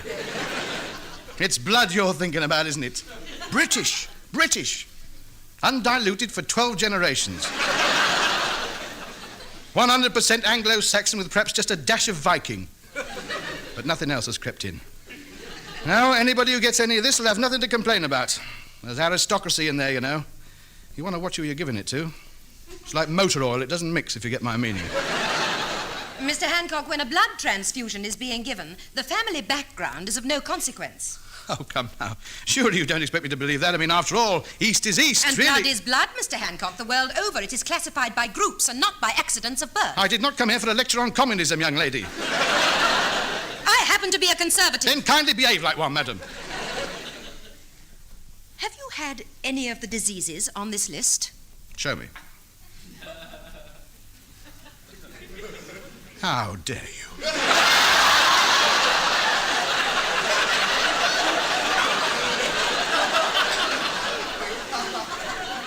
No, I have not.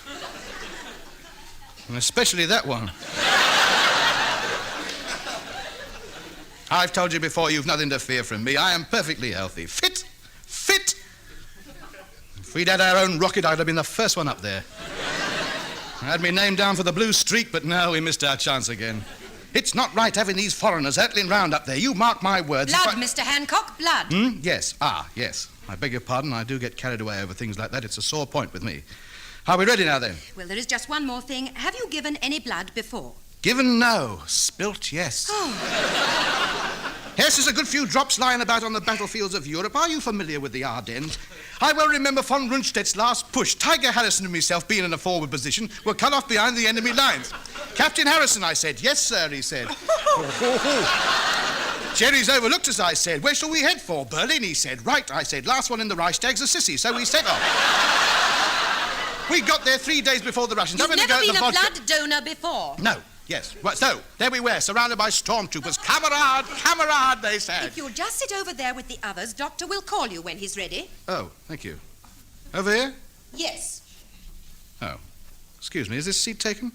No. Do you mind if I sit here? No. Carry on.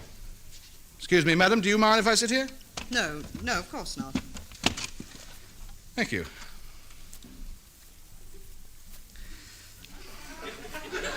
Well, it's a grand job we're all doing.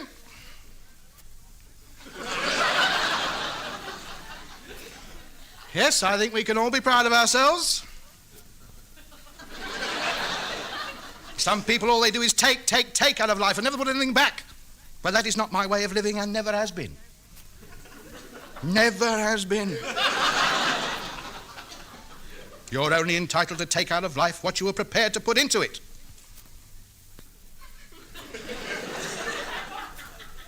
Do we get a badge for doing this? No, I don't think so. Pity, we should have something for people to pick us out by. It's not really important, is it? As long as we give the blood and help someone, that's the main thing. Oh, well, quite. I mean, as long as they get their corpuscles, quite. It's a reward in itself, I agree. No names, no pack drill, quite. I just think we ought to get a badge as well. I mean, nothing grand, a little enamelled thing, a little motto, that's all, nothing pretentious, something like, he gaveth for others so that others may live. You know, I mean, we are do-gooders, we should get something for it. What do you want, money? Don't be vulgar. I am a great believer in charity. Help others, that's my motto. I contribute to every flag day that's going. The lapels of my suits are always the first thing to go. Covered in holes they are. Yes, I always give what I can.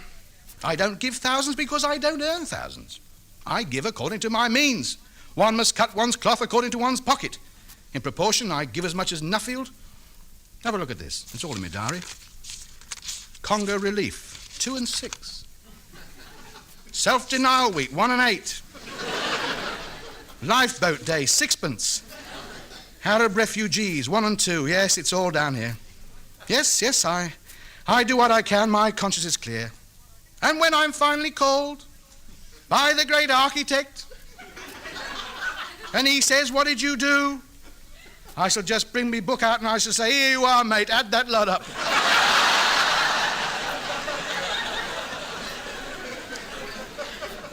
Yes, I mean, I've got nothing to fear. No, I could go tomorrow.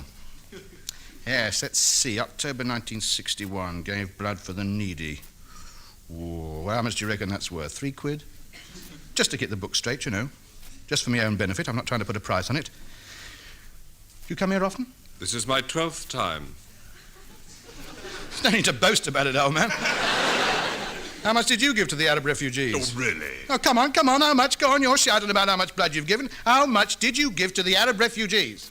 If you must know, I gave £5.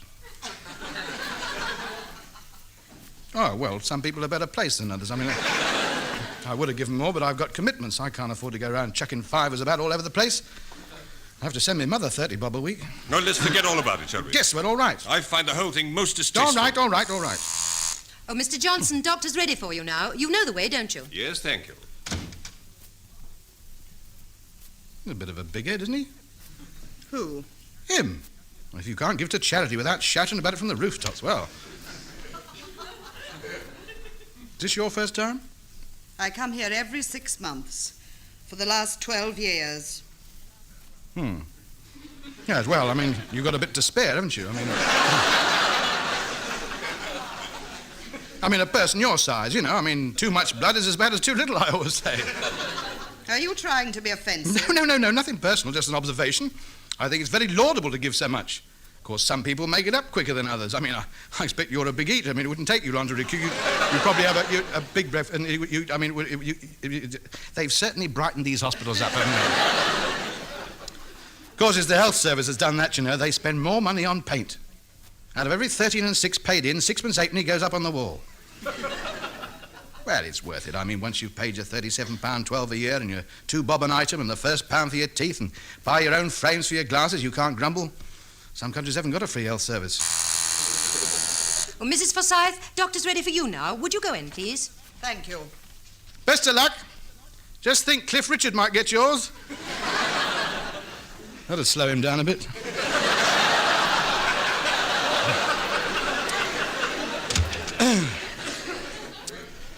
Oh, well. Yes.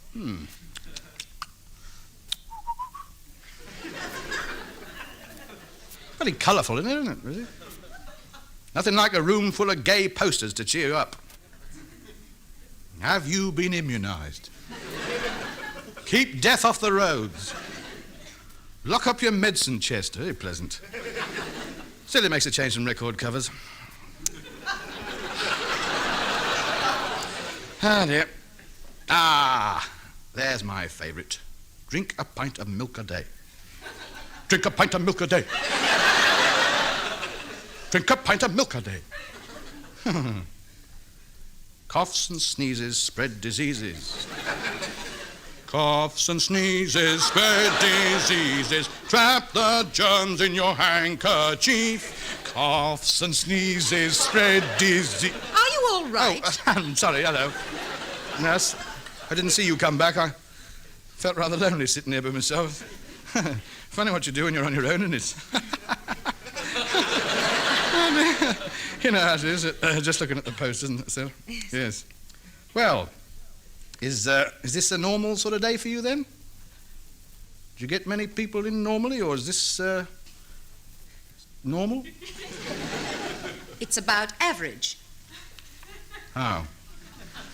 You're not run off your feet, then? Well, I do have other duties to attend to. Oh, of course. I mean, I didn't mean anything like that. I know nurses. Oh, yes, indeed. I've heard all about them. They're at it all the time. Working. Working. I mean, it's a vocation, nursing. I've always said that. One of the highest callings a woman could aspire to. Well, I mean, it's not the money for you, is it? It's strange, you know, really, when you think the different values we place on society. I mean, you take modelling, for instance. Now, just take modelling. You get some skinny bird up in the West End, all bones and salt cellars, dragging a piece of fur along a platform, 50 quid a week.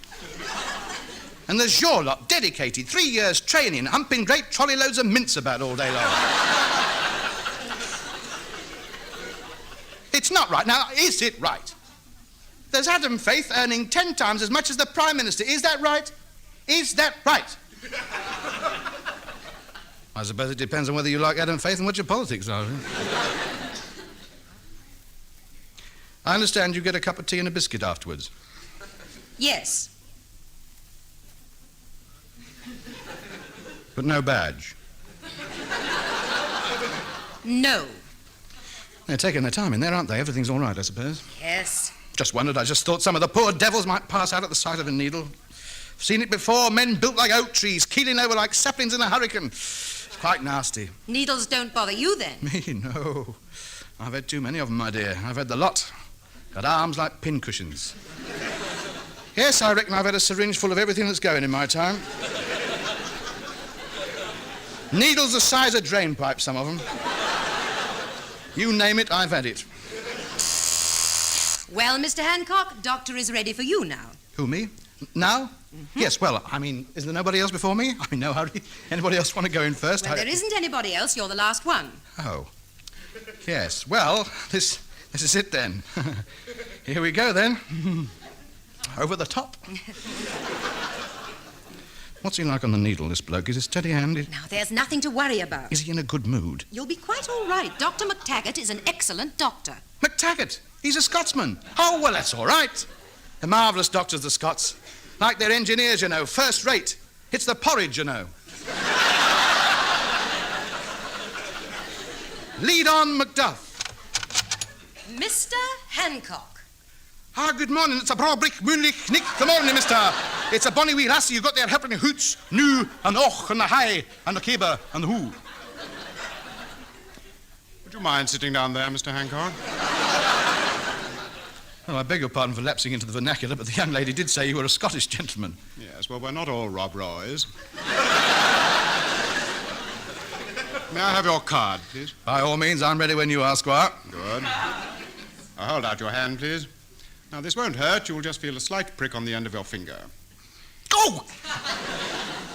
By the centre, dear, oh dear.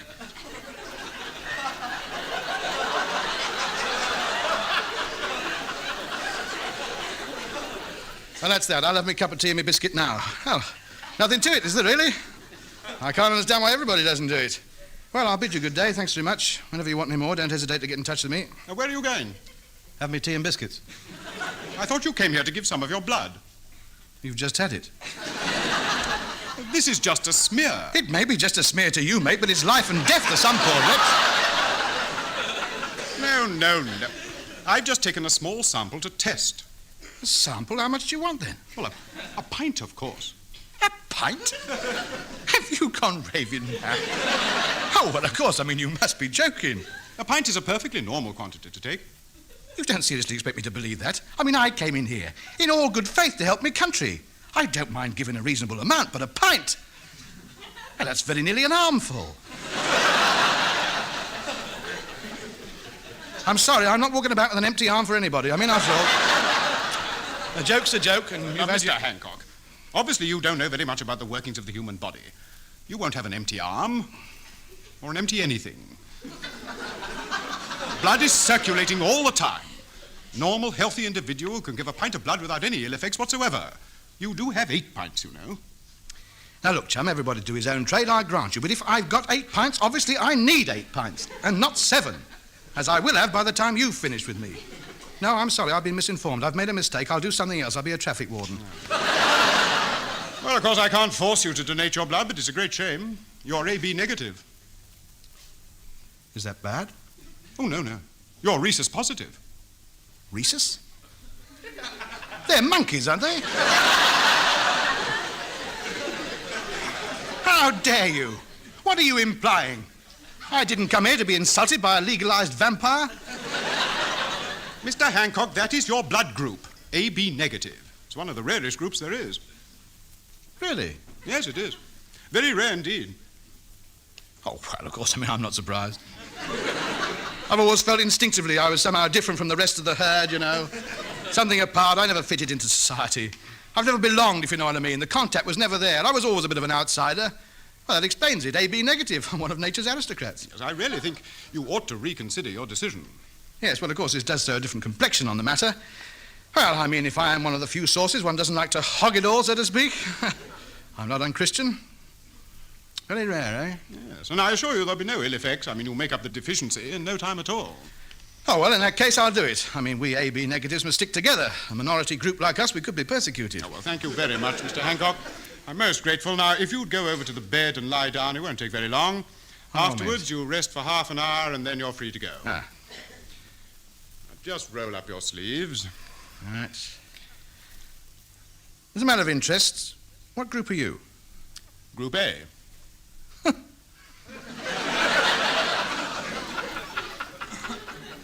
Now, this won't hurt. Relax. Go!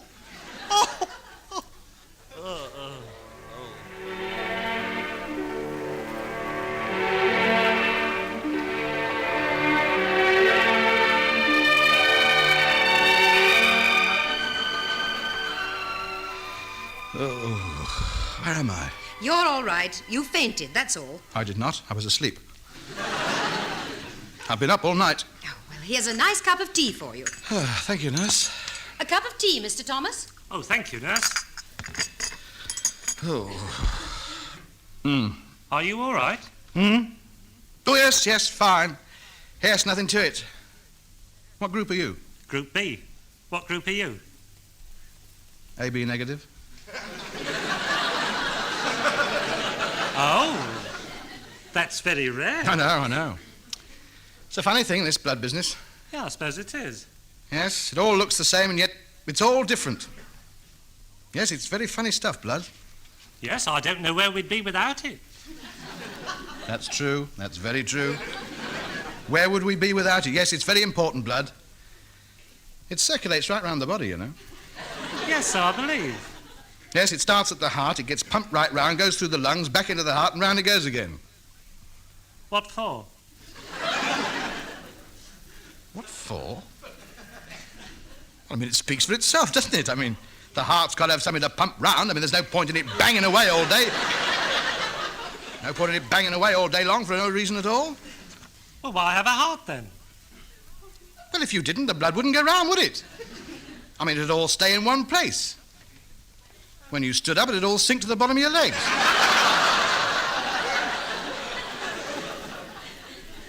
Well, it'd be very uncomfortable, wouldn't it?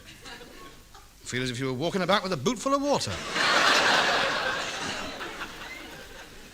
See, your heart saves you keep having to stand on your head and jumping about to keep it moving. It does it all for you. I still don't see what good blood is, though. Well, look, your body's full of veins, isn't it? Yeah? You've got to fill them up with something, haven't you? Oh, I see. Are you a doctor, then? Well, no, not really. I never really bothered. Oh. Anything else troubling you? Any aches and pains? No, I'm all right. Oh, well, that's the main thing, isn't it? Yes, as long as you've got your health. Nothing else matters, really, does it? No, it does not. And the funny thing is, you know, you never appreciate it till you haven't got it anymore. Yes. Some people take the health for granted, don't they? Do you know that could have been me talking? You took the words right out of my mouth. Yes, if you haven't got your health, you haven't got anything. You should never abuse it, should you? You should not do. You can say that again. That's one thing you should not do, abuse your health. Some people look after their cars better than they look after themselves. Well, there you are. You've said it, haven't you? The most precious thing they have and the most neglected. Well, they'll regret it in the long run. When they're ill, they'll realise when it's too late. Mind you, they do some marvellous things these days. Oh, yes, it's advanced a lot, medical science. I was glad to see the back of those leeches.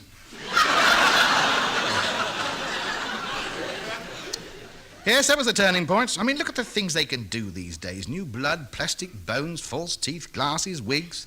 Do you know, there's some people walking about with hardly anything they started out with. Yes, what would we do without doctors, eh? Yes, or, conversely, what would they do without us? That's true. That's very shrewd. But the main thing is, look after yourself. You look after your body, and your body will look after you. That's very wise. I mean, of course, the Greeks knew all about this years ago. Did they really? Yes. Oh, very advanced people, the Greeks were. They had hot and cold water and drains, always washing themselves they were. Of course, it all got lost in the wars. When Mussolini moved in. No, before him, surely, wasn't it? Yes, they taught it to the Romans, and the Romans came over here and... Well, of course, you can always learn from other people. Well, of course you can. That's why I'm in favour of the common market. Can't ignore the rest of the world. That's true. That's very true. Can't go through life with your head buried in the sand. No man is an island. You're right there. I agree. Necessity is the mother of invention. It certainly is. Life would be intolerable if we knew everything. I should say it would. My goodness, yes. Let the shipwrecks of others be your sea marks. For things unknown there is no desire. Well, exactly. And then again, a bird in the hand is worth two in the bush. It is indeed. Do you like wine gums? Oh, thank you very much. Don't take the black one. No, all right. Of course, they do a tube with all black ones now, you know. I know, but you can't always get them. Well, that's the way it goes. Still, as long as we've got our health. Yes, that's the main thing. Yes, that's the main thing. Ah, yes. Yes, indeed. Well, I think I'm ready now. Oh, you're off then? Yes, out into the big world. Yeah. You live far? No, just up the road. You'll get a bus then, will you? No, I think I'll walk. You haven't got far to go then? No, just up the road. Well, it's not worth it then, is it? Not really. Well, I'll say cheerio then. Yes, cheerio. Look after yourself. Yes, and you.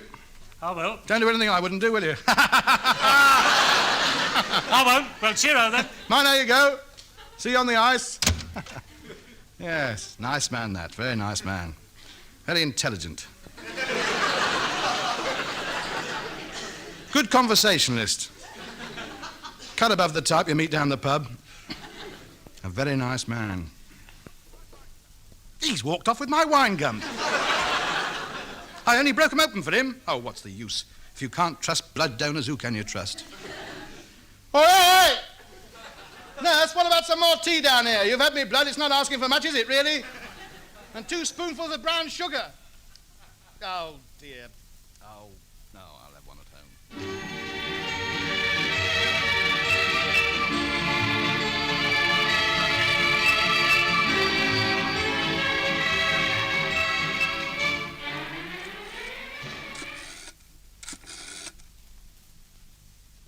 Hello. South London General. Dr. McTaggart, please. Blood donor department.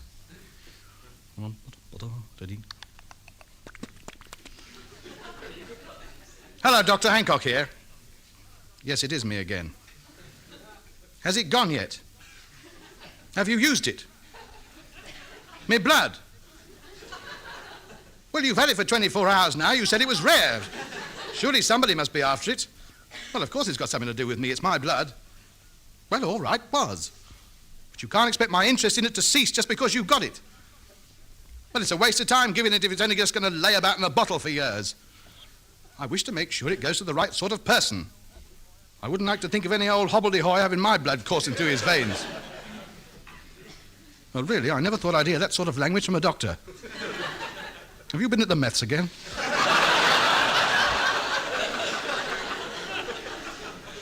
Control yourself, sir. There might be nurses listening.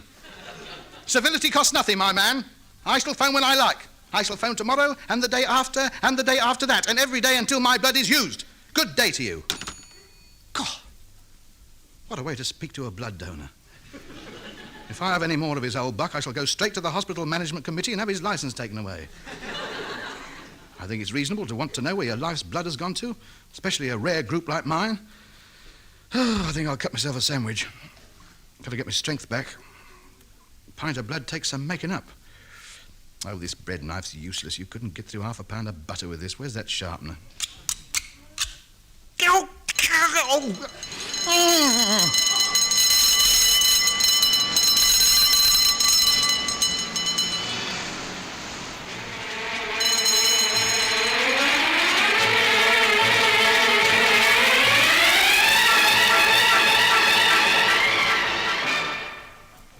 Knife wound, eh?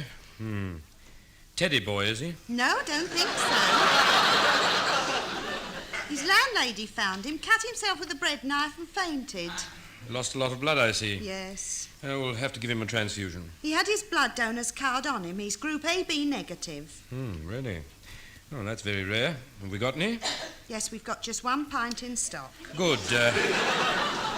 Get it, will you, nurse? Well, you're going to be all right, old man.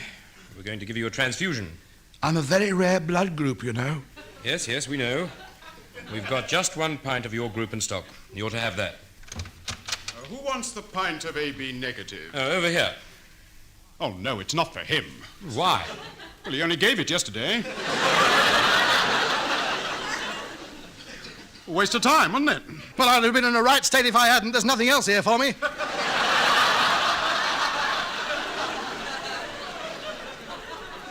At least I know it's going to the right sort of person. These blood banks, they're like ordinary banks, really. Put it in when you're flush, draw it out when you need it. Come on, bang it in. I'm getting dizzy. I'll let you have it back later on. What's on the menu tonight, nurse? Have you got any mince? I like mince, particularly hospital mince.